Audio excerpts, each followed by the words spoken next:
And We'll do it live. Awesome. Everyone, this is Tucker, and this is WPwatercooler, episode number 199. whoa! Right? Whoa! Dude, we almost hitting 200 and we're already getting phone calls. That's awesome. So today's topic is how to get hired at a WordPress-focused company. We're going to go around the room real quick and get everyone introduced, and we'll go from there. We do alphabetical order, and hey, Bridget, we have a B today. What's up, Bridget? Tell us all about yourself. Hi, Bridget Willard. Okay, whoever's doing that needs to stop. Doing that, stop. My name is Bridget Willard, and I'm the marketing manager for WordImpress, a plugin development shop in San Diego. Bridget Willard, message. Whoa! Long-time listener, first-time caller. Nobody ever calls the house phone. Steve's been waiting to say that. I'm so sorry nobody ever called the house phone. That's all right. That's all right. What about you, Chris Ford? My name is Chris Ford. I work, I'm actually just started doing some part-time work over at Reactive Studios supporting their Design Palette Pro plugin, and the rest of the time I freelance at creativittyincluded.com. Very nice. What about you, Chris Lema? Hi there, I'm Chris Lema, and I blog over at chrislema.com and consult with a variety of WordPress companies. Very nice. What about you, Dave? I'm Dave. I'm a software engineer and backend developer with ServerPress, and we build desktop server and WP site sync. Sweet. Mr. Cosper, how about you? I'm Jason Cosper. I'm the developer advocate over at WP Engine, and there are people sawing next door, so this is going to be super awesome. Awesome. What about you, Russ? Hey man, I'm Dustin Meza, and I'm the lead guy over here in support. Anyways, my name is Russ. I work at Web Dev Studios, and part of my journey of becoming a better WordPress employee was to get an actual WordPress job, which made me think of this idea for a show topic. And I will be in San Diego this weekend. It's all Russ's fault. Blame the Russ. Sarah, what about you? Hi, I'm Sarah Wefald. I work at Zeek Interactive as production manager, and I got a job at a WordPress-focused company. Nice. So it's going to be the Sarah show. She's actually done this. Awesome. What about you, Say? My name's Say Reed, and I make WordPress, love WordPress, teach WordPress, preach WordPress on Say Reed Media, add all the things. What, peace, yeah. Nice. Steve, what about you? I am Steve Zehngut. I'm the founder of Zeek Interactive, and I run the OC WordPress meetup. And tonight is the developer meetup run by Brandon and Jeff at Crash Labs in Costa Mesa. D-Meat! Doesn't it look like Steve's about ready to get like his photo taken or something with that really awesome background? I'm Jason Tucker. You can find me over at jasontucker.us, and I blog over at jasontucker.us, and I also tweet at jasontucker. So, man, Steve's background just kind of threw me off a little bit there. So we're going to talk a little bit about how people can get hired at a WordPress-focused company, but more so how you can kind of prepare yourself to become a person that would want to be hired at a WordPress-focused company. Well, it depends what you want to do. Yeah. Depends on what WordPress-focused company means. And that's what's really cool about this topic. Take it away. No. According to Wikipedia, no. Well, so I think a lot of people start off with their job and they're like in charge of running the blog, or they're in charge of doing something small WordPress related, and they see how much fun it is, or they do a lot of research and stuff, and I think that's exactly what got me into wanting to have a WordPress job. Sarah will tell you her job is all fun. Yeah, it's 100% fun, nonstop, all day long. No, seriously though. Like I decided, I knew for many years that getting into web development or some sort of technology-related field was going to be the thing that got me out of the music industry. Which, as much as I loved working in the music industry, it just was not, how do you say, sustainable for human life. Your soul out of your body. That's what happens. Yeah, so I started going to the meetup and learning more about the whole WordPress thing, and A quickly WordPress figured out maybe development for money is not my strong suit. So now I'm a production manager. See, I think that's the key thing about working at a WordPress-focused company is that you can be in the WordPress culture, and you don't necessarily have to be a WordPress developer, because within a WordPress company, you take on, there's all the different roles. There's, Marketing. Production managers. I was getting to you, Bridget. Hold on. I was about to say there's marketing, like Bridget at WordImpress. Segue. There you go. Yeah, See for me, what I did started there? writing. So obviously I'm not trying to be a developer, but I just started writing, and then they asked me to write, and they asked me to write some more, and do social media, and there you go. Now I'm here. Bridget, you're a perfect example of what I was talking about, though. You were working somewhere else, doing some kind of WordPress things, and but you happened to meet the right people, and things got connected, and because you do good work, you got a WordPress job. I think that you are a perfect example of how to further your career and make it an actual WordPress dedicated job instead of just saying I do this on the weekends. Right, and obviously it's not entirely serendipity. I worked like a dog, building up my portfolio, writing on BridgetWillard.com, and so I've been out there for years. I've been going to WordCamps.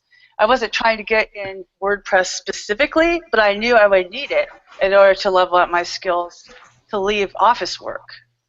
Sure. The one thing I would caution is, in order for you to get a non-developer job at a WordPress-oriented company, you have to be looking at a company that is ready to pay money for those jobs, right? So the 2-person, 3-person, 4-person startups often aren't in a place yet to be able to hire a full-time marketing manager or a full-time content writer, etc. So while I know the topic is getting involved at a WordPress-oriented company, there are a lot of WordPress jobs at non-WordPress-focused companies. Yeah, that's me. As an interesting next step before the companies you want to work for get big enough to be able to hire you if you're not a developer. And also, and to add what Chris just said, the size of the company isn't always the determining factor. You need a company that values that non-developer job. Yes. Definitely. That's actually how I... Go ahead. Okay, I was going to say that's actually how I got my start in WordPress. I was working at a hosting company. I was working at DreamHost. I was the guy who had the most experience with WordPress, and WordPress had only been a thing for 2 years. But they were like, hey, you've installed and actually used WordPress. Want to be our WordPress guy? And I went, yeah, sure. That sounds cool. Yep. Well, see, because kind of talking about what Chris was saying there, the cool thing about the WordPress community is that, you're going to WordCamps and you can actually start to meet and connect with people who are building larger companies, and they may not be the size of Web Dev Studio or Crowd Favorite, but they're still small, 2 to 3 to 4 person teams, and a lot of those times those people are developers, are WordPress developers or designers who are looking for adjunct skill sets where someone can speak the language of WordPress and gets WordPress, which is a specific type of community as we talk about all the time, and then but doing the skills like with what Bridget is doing. So I actually think there's more of a role sometimes for people in the adjunct fields of promotion and development in the WordPress world than you think about, because people do need to team up and start to build those little companies. So WordPress is still in a place where you can get in on that now. And another thing, too, is I've discovered you don't necessarily have to get a full-time position at a WordPress company. I started a couple months ago doing part-time support with Reactive Studios. And so that takes up, 15 hours a week, and it leaves me the rest of the time to do freelance. So you don't necessarily have to go full bore 40 hours a week at a company. You can pick up, part-time, regular freelance work with one of them. Right. Well, not only that, but I mean, like, you don't have to actually work for a WordPress company, you can go meet the people over at like Tribe that do the events calendar, and I mean, you think that they're a smaller Modern team, Tribe. but yeah, Modern Tribe, or you can go work at Yoast or something. I mean, it's still WordPress, but it's not like a development company. It's a single plugin or product, and I think that's a good way to segue into things too. And based on what Say just said, there are a lot of these 2 or 3 person shops or small development teams that are creating products for WordPress. I think it creates a unique opportunity to create your own job, right? To go approach some of those people and say, hey, I have this discipline that I think is a good fit for you. Would you be willing to hire me part-time? I did that when I was talking to Jason Cannell. I just went crazy. Like, he goes, you do social media because they hired me as a writer. I'm like, I do social media. And then this like amazing moment of courage. I pointed at him and said, if you need a remote worker, you know where to find me. Like, I want this job. And I want to touch on a few people have said, have mentioned meetups and WordCamps. That is a great place to go and talk about these kinds of positions and find the opportunities that are out there. And sometimes that's the interview. You're up on stage and you're like, especially if you're interviewing with Chris Lema. Right, you're like, here's the thing that I do right here. Check this out, and then like, oh, this guy actually knows something. This person actually knows something. I want to be very clear. Everything is part of the interview. So if we're having lunch, or if we're walking between buildings, or if you wake up late at the hotel and show up to the WordCamp late, every single thing is part of the interview. So don't just wait for like, well, now you're going to ask me a WordPress question, and then I'll turn it on. You need to be on the whole time. It also helps if you're a thought leader. My good God. And you should always declare yourself a thought leader as well. You should be like, I am a thought leader, because we're all thought leaders here on the water cooler. Chris, what kind of breakfast should somebody bring to you if they want to get hired by you, Chris? No, I don't need you to bring breakfast, but I need you to finish your breakfast and get to meet me on time. Just to be clear, I accept bribes. Yeah. Somebody can't bring you like a Diet Coke or something, Chris? Diet Coke always works. Let me say this. We're talking a lot about the kinds of companies you want to join. Let's talk a little about what you need to do to prepare yourself. So if you are going to work in a remote environment, you need to demonstrate a certain commitment to your own time, your schedule, getting things delivered on time. I'm not joking when I say that the little things count, because if you can't make it to an appointment on time, or if you can't show up and meet someone or deliver something that you say you're going to do, then it means I don't believe that you can work on your own far away from me and I can trust you, right? So having discipline, managing your time, managing your voice online, right? Very few people can get away with being Andrew Norcross on Twitter. If you don't know Andrew Norcross, then maybe you're just getting into this WordPress thing, but you have to be as smart or smarter than Norcross, deliver as much code as he does to be able to write whatever you want on Twitter. If you're not that good and you're writing whatever you want, your views may have a consequence on the company that hires you, and the company that hires you may not hire you because of those views. So you can write, hey, opinions are my own, but if your opinions don't jive well with either the company or the company's customers, that can kill you, right? So if I'm looking at someone, I'm going to look at their social media track record. If every other photo on Facebook is a drunken out orgy, or if every... Oh, damn it. Yeah, I know. Yeah, That's I was just going to say, if you hear a bunch of clicking noises, it's me deleting. Yeah. Well, that's why Steve created his own company, so that nobody would have to hire him. That is exactly why Steve created his own company, and maybe you too should create your own company. But I'm just saying, be aware of your persona, be aware of your brand, and be aware of how it demonstrates your discipline or not. If you're writing, like Bridget was writing on her own site, and I can go back and look and see how much you're writing, how well you're writing, if I can see a discipline in terms of how often you're publishing, that says something to me, right? That I don't even have to interview you for. I can see it and go, okay, I can pick up certain cues from that. If you don't demonstrate discipline, if you don't demonstrate commitment, if you don't demonstrate the kind of persona or brand that fits with my company, I'm not likely to even want to talk to you. Especially in WordPress, because the culture is so important. Because it's not just the company culture, it's the culture of the entire ecosystem. Yeah. Well, and if you're not familiar with the culture overall, I can say that the one thing that I experience when I go to all WordCamps is the culture of sharing, right? Sharing, because this is an open source community, sharing is critical, right? And so I think if you can demonstrate it's at least a good start. Okay. Well, I think one important topic to talk about is I started off like a lot of people. I submitted my resume, I didn't get hired, and I decided, what can I start doing better? I started, co-organizing our WordPress meetup. Then I ran a WordCamp, and then I started doing things on my own to like better my skills. What kind of stuff, Steve or Chris or anybody, do you think you could do to sharpen your skills, just to even apply to a Zeek or to something like that? Forget about your resume. Forget your resume.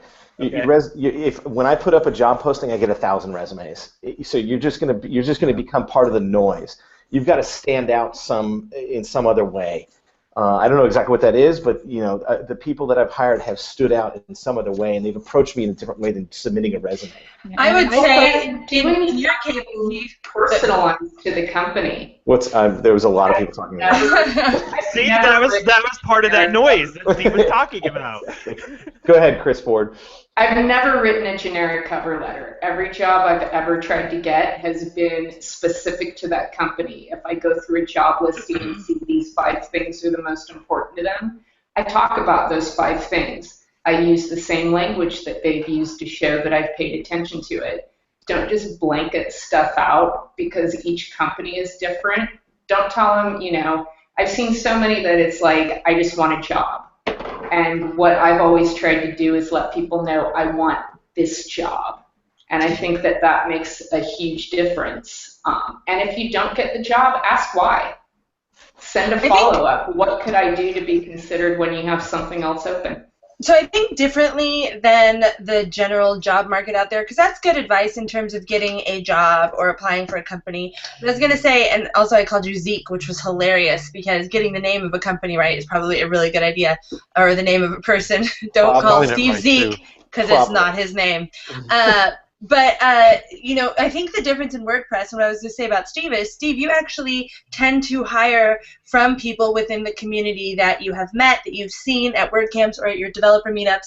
And we've talked a lot about on the show about how you actually created the meetup and got an office as a space to recruit people. Mm-hmm. Because, like you said, a resume is a resume.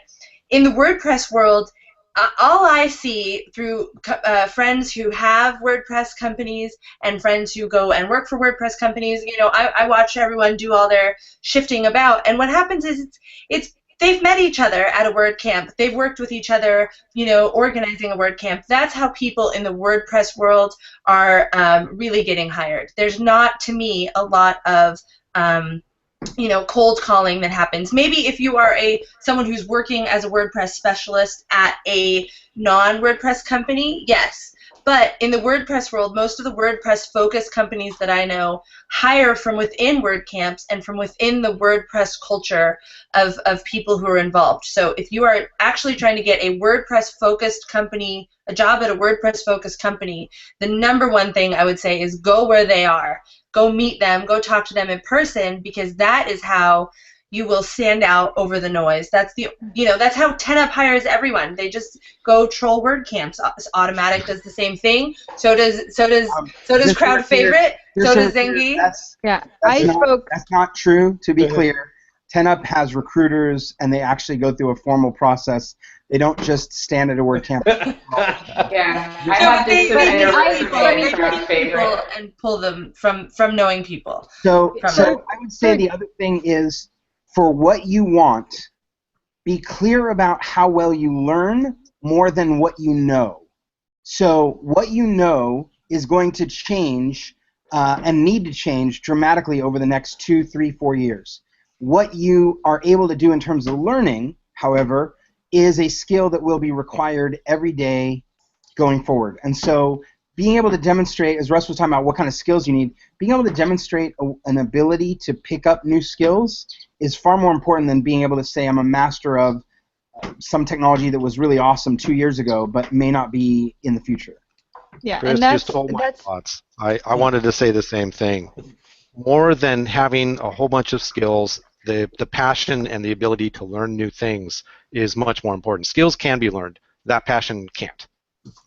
Yeah, and that's the kind of trip that I was trying to take when I realized like this group we have in Orange County is really special and this is where I want to be.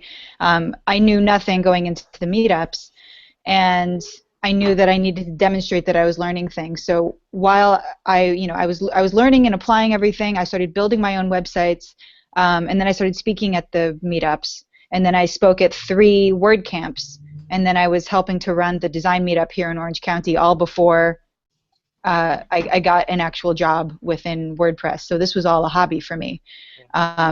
So I guess that worked to help show like, hey, I learned things.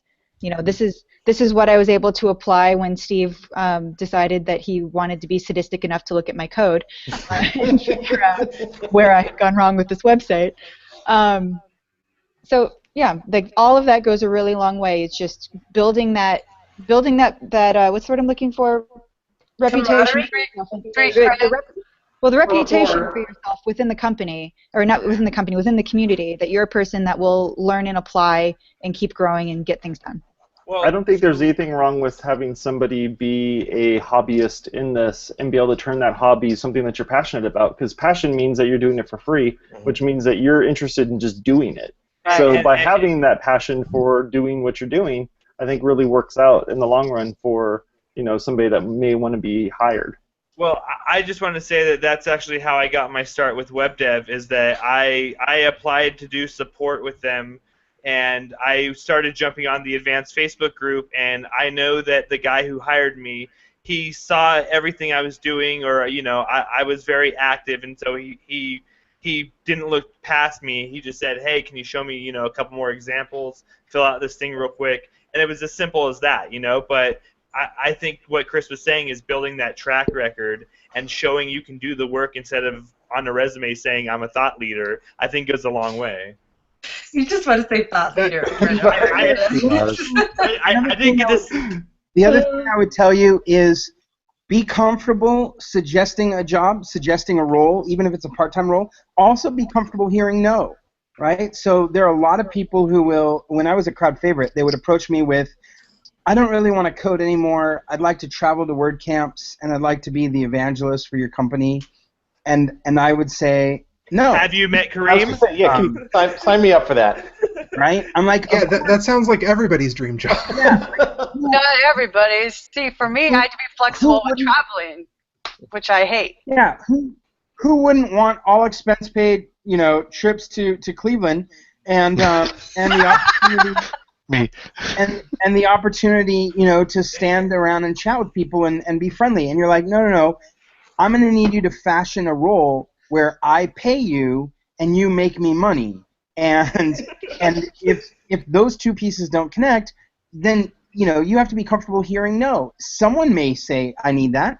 There's a lot of people that may not. So you want to start spending time getting to know the companies you're talking to, getting to know their problems, find a way to create a solution for their problems, and that'll give you a better shot at getting in.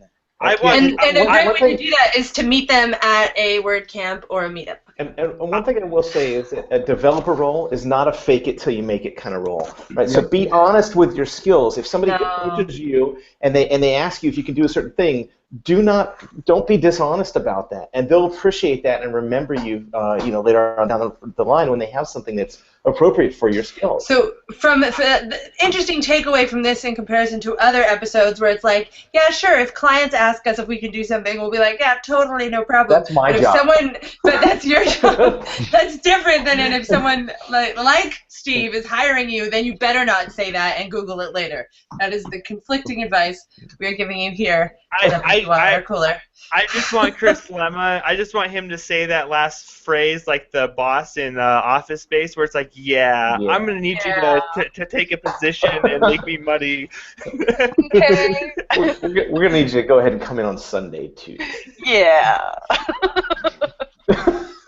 I think the key thing here is when you start getting into WordPress and the culture of WordPress, something about it just speaks to a certain type of person, and the culture becomes something that you want to kind of be more into, be more of a part of. There's a lot of growth. There's a lot of startup stuff that's happening. It's an exciting time with API and apps that are happening. So this is an exciting field to be in general. It's an exciting industry, and it's an exciting small community. So, you know, the best way to be a part of that is to be a part of it, whether you're working for it, a WordPress-focused company, or bringing WordPress out into the world for a company that you already work for. You know, maybe it's, you know, just developing those skills, or even just blogging.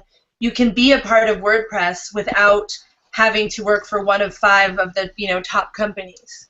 And I will say it's not for everyone. It's not the right fit for everyone. And I say that specifically talking about certain salespeople that I've known in the past, right? Mm-hmm. This is not the same kind of sales job that I've seen in other industries. It's not for those slick type of salespeople, because even the sales within the WordPress community works a little bit different. Right. Mm-hmm. It's totally different. You can't just pass out your business cards. Right. It's not for a car salesman.